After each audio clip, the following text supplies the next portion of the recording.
विरोध के खिलाफ राजवाड़ा क्षेत्र के दुकानदारों ने अभियान चलाया है। तीसरी लहर रोकना है तो जागरूकता जरूरी है। लॉकडाउन कभी मंजूर नहीं। इंदौर रिटेल गारमेंट एसोसिएशन द्वारा आधे दिन दुकानें और उनकी शॉप बंद कर विरोध जताया गया। व्यापारियों ने काले कपड़े पहनकर विरोध जताया। व्यापारियों का कहना है कि यह विरोध नहीं बल्कि प्रशासन का इस ओर ध्यान आकर्षित करने के लिए किया गया है। पटरी और हाथ ठेला और फुटपाथ व्यापारियों को वैकल्पिक जगह दी जाए। स्मार्ट सिटी के तहत राजवाड़ा को आदर्श व्यवसायिक क्षेत्र बनाने की मांग रखी गई है। 20 दिनों से नगर निगम द्वारा मुनादी की जा रही थी। कई बार ज्ञापन के माध्यम से अवगत कराने के बाद भी यहां पर उचित कार्रवाई नहीं हुई। वहीं व्यापारियों का कहना है कि जिस तरह सराफा और 56 दुकान को आदर्श व्यवसायिक क्षेत्र बनाया गया है, उसी तरह राजवाड़े को भी सौंदर्यीकरण किया जाए ताकि यहाँ का यातायात दबाव कम हो और प्रभावित भी न हो। न हमारा कोई विरोध है, न हम किसी आंदोलन के भागीदार हैं। हम लोग विशुद्ध तौर पर व्यापारी हैं, इस शहर के टैक्स दाता हैं और इस मध्य प्रदेश सरकार के हिस्सेदार हैं। हम कहीं भी किसी भी तरीके से आंदोलनकारी नहीं हैं। आधे दिन का जो बंद है मेरा, वो मेरी सरकार का, मेरे प्रशासन का, मेरे इस शहर के संचालकों की तरफ ध्यान आकर्षण का हिस्सा है। एक लंबी अवधि से मैं अपने पत्रों के जरिए समय मांग रहा था इंदौर प्रशासन से, इंदौर नगर निगम आयुक्त से, माननीय कलेक्टर साहब से।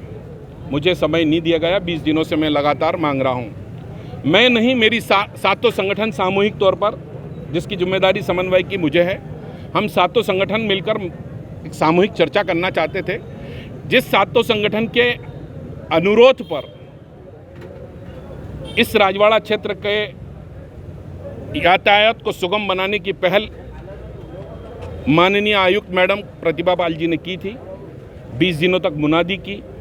मुनादी के बाद बहुत खूबसूरत तरीके से राजवाड़ा का खुलापन शुरू हुआ था। अचानक 15 अगस्त से फिर से पटरियां लग जाना, उसका कारण समझ में नहीं आया।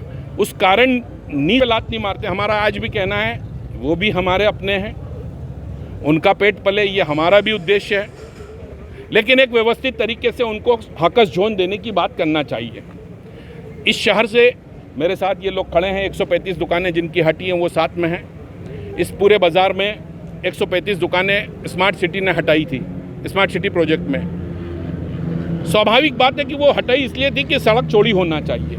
सड़क जब चौड़ी होने की बात आई तो फिर पटरियाँ लगाकर सड़क को छोटा कर दिया गया, जहाँ आवागमन भीड़ भाड़ बहुत ज़्यादा हो जाती है।